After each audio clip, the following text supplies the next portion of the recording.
오늘은 처음보다 더 복을 주시니 라는 제목으로 말씀 전하겠습니다.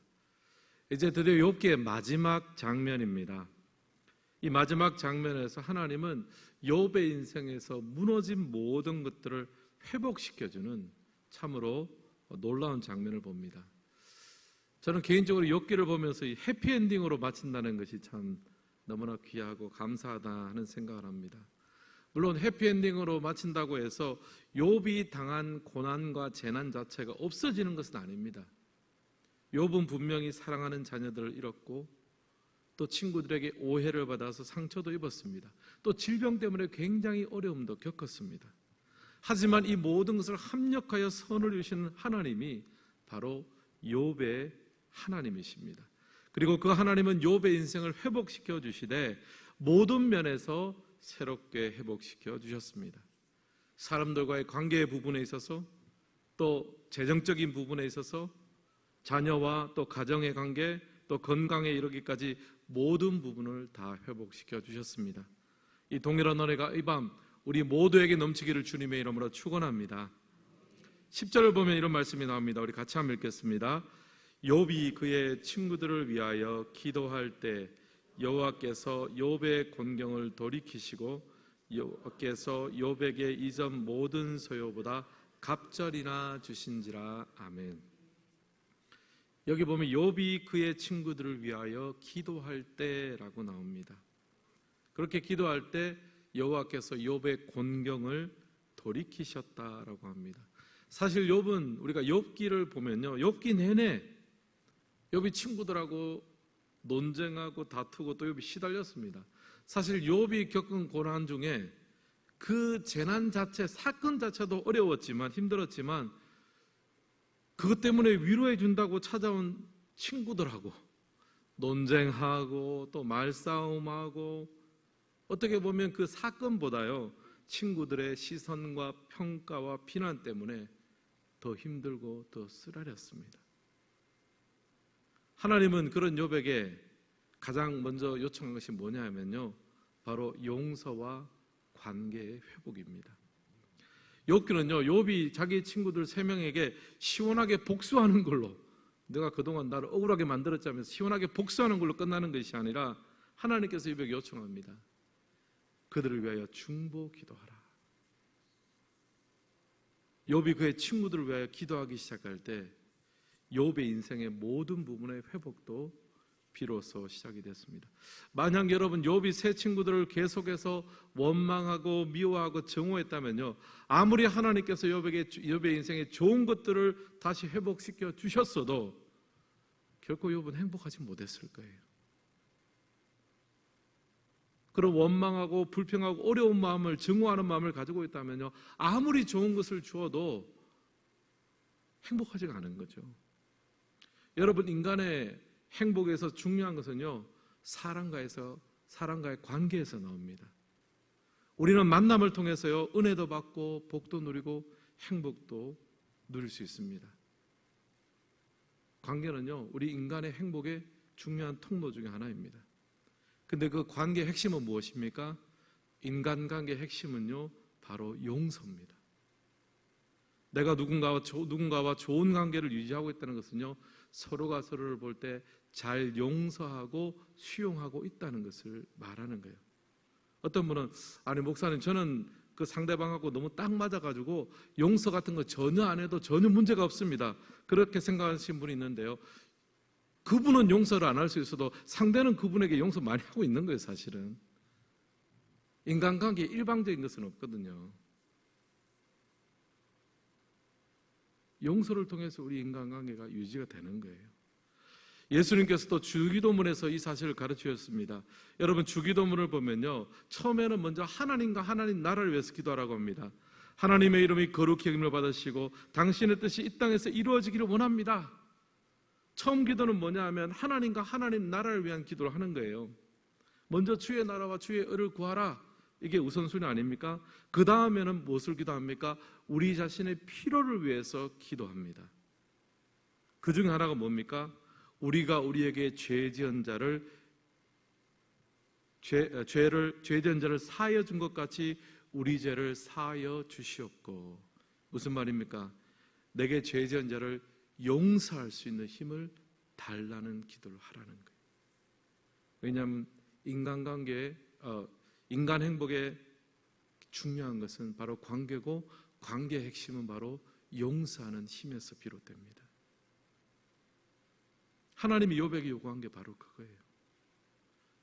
네가 누군가를 증오하고 원망하고 억울하게 생각하는 그런 분노하는 마음을 그대로 가지고 있으면 아무리 많은 것을 주고 아무리 많은 것을 회복해 준들 그것을 담아낼 수 있는 그릇이 준비가 안 되는 거예요. 그래서 용서를 통해 관계를 회복하라는 말씀을 먼저 주셨습니다. 욥이 그의 친구들을 위해서 기도하고 나니까 마침내 욥의 주변에 사람들이 모여들기 시작했습니다. 11절 말씀을 같이 한번 읽겠습니다. 이에 그의 모든 형제와 자매와 이전에 알던 이들이 다 와서 그의 집에서 그와 함께 음식을 먹고 여호와께서 그에게 내리신 모든 재앙에 관하여 그를 위하여 슬퍼하고 위로하고 각각 캐시타 하나씩과 금고리 하나씩을 주었더라. 아멘. 그렇게 욥이 용서를 선택하고 나니까 형제와 이전에 알던 사람들이 와서 함께 집에서 음식을 먹습니다. 마음이 응어려진 게 풀어지니까 모든 것이 편해지는 거예요. 용서하고 나니까 도끼도 빠지는 거죠. 덜 날카로워지고 좀 더 편해졌습니다. 그러니까 주위에 사람들이 모여드는 거예요. 위로의 마음을 담아서 함께 또 애도하고 선물도 했습니다. 사랑하는 성도 여러분, 오늘 우리 삶의 모든 면에서 회복이 있기를 주님의 이름으로 소망합니다. 특별히 용서할 수 있는 힘을 주셔서 우리의 인간관계 모든 면에 있어서 회복의 역사가 있고 그 회복을 통해서 하나님을 허락하신 은혜와 축복이 오늘 우리의 삶 가운데 온전하게 부음받을 수 있기를 예수님의 이름으로 축복합니다. 이런 관점으로 욥의 인생에 찾아온 이 회복을 세 가지로 한번 정리해 보았습니다. 첫 번째는 물질적인 회복이 있었습니다. 12절 말씀을 우리 같이 한번 읽겠습니다. 여호와께서 욥의 말년에 욥에게 처음부터 더 복을 주시니 그가 양 14,000과 낙타 6,000과 소 1,000결이와 암나귀 1,000을 두었고. 아멘. 하나님께서는 욥의 말년에 처음보다 더 큰 복을 주셨습니다.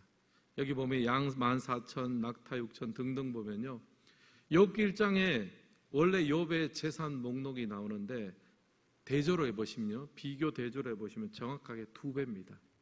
그러니까 이전 소요보다 갑절이나 주신지라 그 말씀이 그대로 이루어졌습니다. 자, 이제 그렇다면 욥의 입장에서 한번 생각을 해보면요, 욥은 사실 원래도 재산이 굉장히 많았습니다. 또 나름대로 성실하게 살았고 그 모든 건 하나님의 복이라고 생각했겠지만 어쨌든 처음부터 재산이 많았어요. 그런데 태풍이 불고 또 도적대들을 통해서 한순간에 그 재산이 다 날아가 버렸습니다. 그리고 오랜 고생 끝에 이제 다시 물질이 회복되기 시작했어요. 저는 그렇게 생각합니다. 욥이요, 이렇게 고난받기 이전의 물질관과 고난받고 난 이후의 물질관이 달라졌을 것 같아요.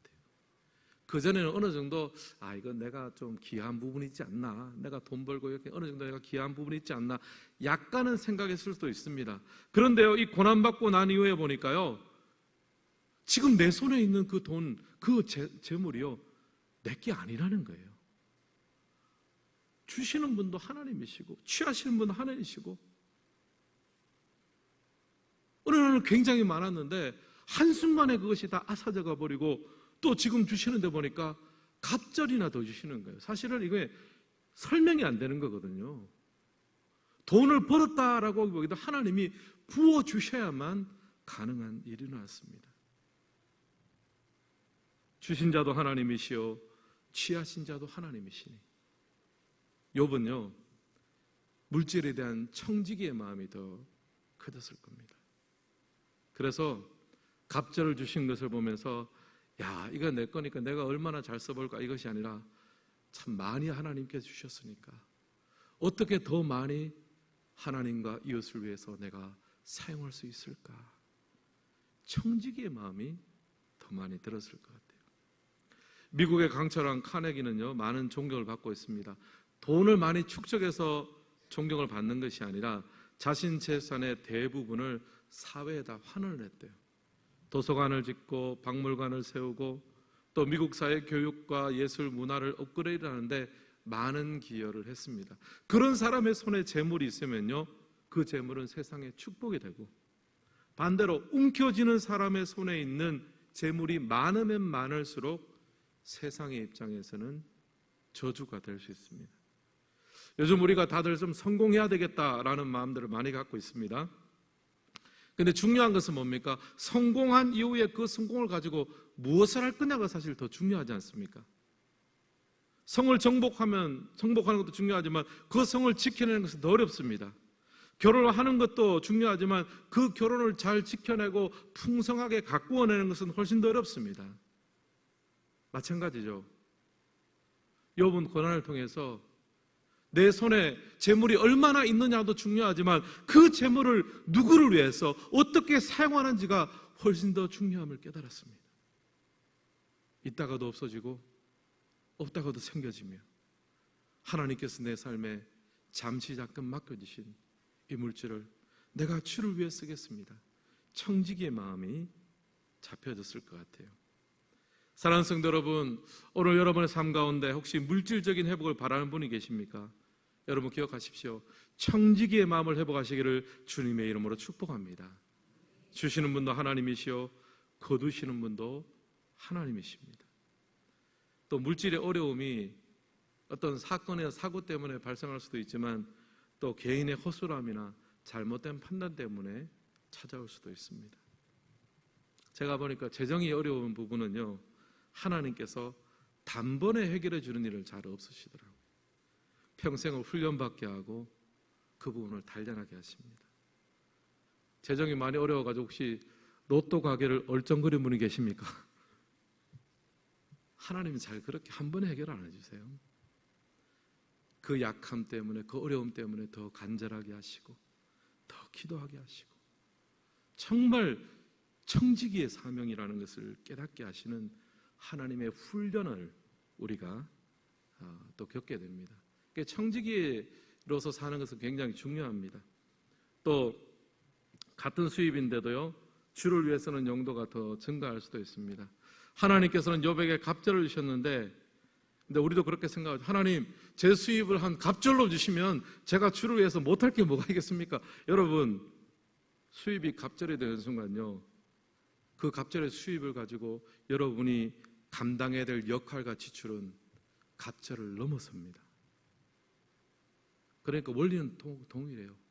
지금의 수입과 또 늘어날 수입과 어쨌든 바로 그 순간에 하나님 앞에 물질의 청지기로 살아가시기를 주님의 이름으로 축복합니다. 하나님께서 정건과 같이 그 고난을 통과해서 하나님 앞에 정말 청지기적인 마음을 가진 또 욥의 인생에 많은 것들을 축복해 주셨습니다. 두 번째, 욥의 인생에 회복이 된 것은요, 가정의 회복입니다.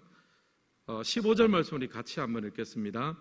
또 아들 7과 딸 3을 두었으며 그가 첫째 딸은 여미마라 이름하였고 둘째 딸은 그시아라 이름하였고 셋째 딸은 게레나북이라 이름하였으니 모든 땅에서 욥의 딸들은 아름다운 여자가 없었더라. 그들의 아버지가 그들에게 그들의 오라비처럼 기업을 주었더라. 아멘. 원래 큰 사고를 당해서 욥의 자녀들 10명이 다 죽었습니다. 그런데 하나님께서 이제 회복의 순간을 주셨는데 다시금 아들 7과 딸 3을 두었더라라고 합니다.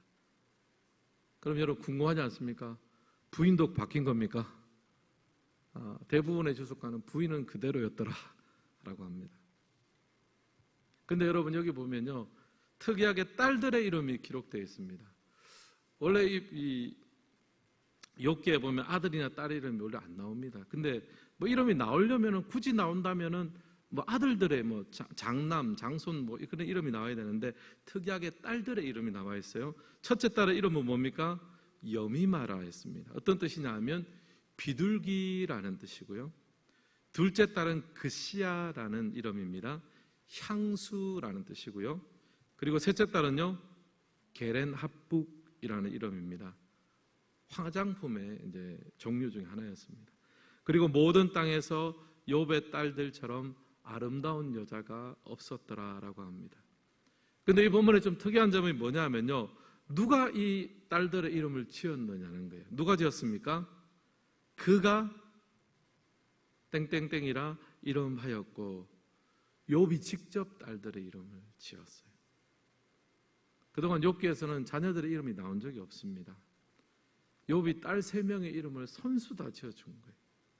그것도 너무나 예쁘고 사랑스러운 이름을 지어줬습니다. 제가 이 말씀을 묵상하면서 욥의 가정이 회복이 되고 욥의 자녀가 회복됐다, 이게 도대체 무슨 뜻일까라고 생각해 봤는데, 욥이 가정의 소중함과 자녀의 소중함을 알고 소소한 일상들을 누리기 시작했다는 거예요. 당신은 가부장적인 사회입니다. 고대 사회입니다. 자녀들에 대해서 크게 신경을 안 써요. 특별히 딸들에 대해서는 더 그랬습니다. 근데 지금 욥이요, 사랑하는 자녀를 잃어봤잖아요. 이 자녀가 너무 소중한 거예요. 소소하지만 소소한 건 아니죠. 아이들의 이름을 직접 지어주고, 얼마나 또 기쁜 마음으로 지어줬겠습니까? 이 아이는 여미마라고 할까, 비둘기, 또 그시야라고 할까, 게렌합북이라고 할까. 소소하지만 아이들이 태어나고 또 아이들의 이름을 붙이고 자라는 것을 보면서 일상의 소소한 기쁨들을 누리기 시작했어요. 잃어보니까 소중함을 아는 거잖아요. 또 딸들에게 여기 보면은 그들의 아버지가 그들에게 그들의 오라비들처럼 기업을 주었더라. 원래 이제 고대 사회는 남자들한테만 기업을 물려주거든요. 근데 욥은 딸들에게도 주었습니다. 전통이다, 법이다 그러지 않고 사랑하는 자녀가 그래도 좀 살기에 조금 더 편안할 수 있도록 기업을 물려주었습니다. 제가 이제 이 말씀을 보니까 욥이 무엇을 했냐면은 자기의 사랑을 표현하기 시작하는 거예요. 그전에는 조금 그 당시의 사회와 문화에 따라 그냥 지냈겠지만 소중한 자녀를 잃어버리니까 다시 얻은 자녀가 너무나 소중하니까 적극적으로 표현도 하고 할 수 있는 것을 하는 거예요. 근데 제가 이 말씀을 보다가 재산은 하나님께서 갑절로 주셨는데 자녀는 10명을 잃고 10명을 주셨습니다. 자녀의 수는 갑절이 아니에요.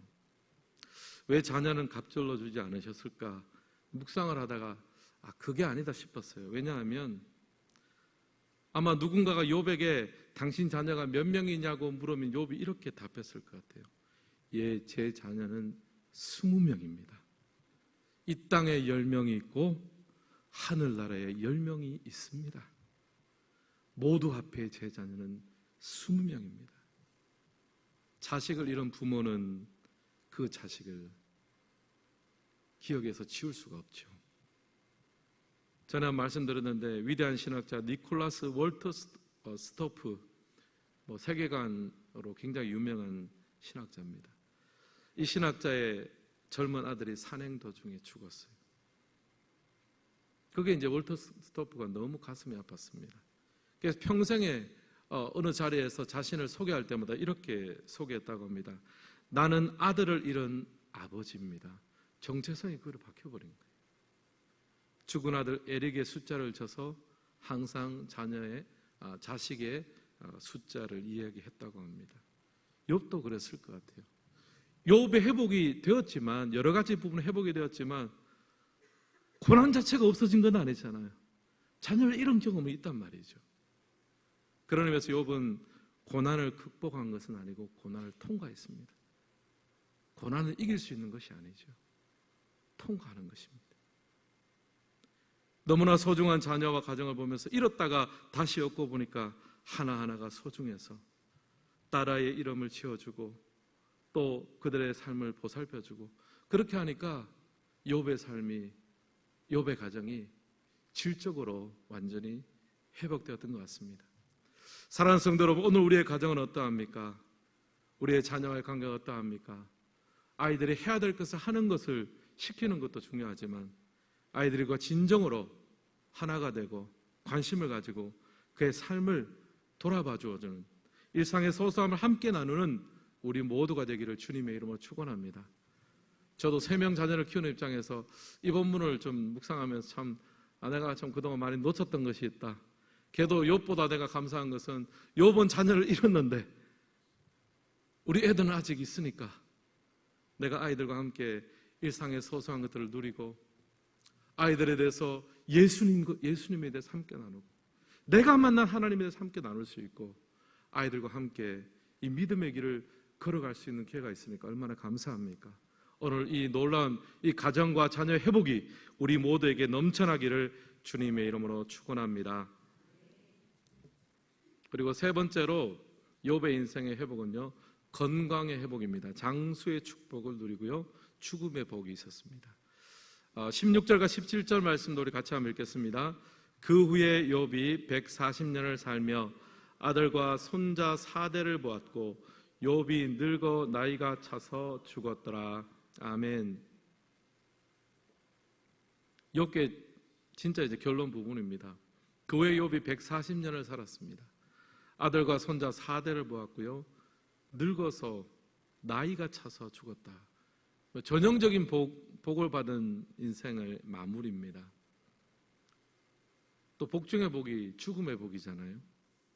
건강에 어려움 없이, 보통 그렇게 말씀하시더라고요. 건강에 어려움 없이 그냥 며칠 잠깐 아프다가 그 사이에 자녀들하고 다 이야기하고 또 유언도 하고 다 소통하고 편안하게 잠자듯이 하나님 나라 가는 거, 그게 가장 큰 복이라고 하는데 욥이 그렇게 죽었던 것 같아요. 제가 이 말씀을 보면서 욥기의 초반부가 생각났습니다. 이 세상에는 2가지 지혜가 있다고 말씀드렸죠. 욥기를 보면 규범적인 지혜가 있습니다. 규범적인 지혜는 하나님께서 이 세상에 지으신 세상에 존재하는 패턴과 방식에 대한 겁니다.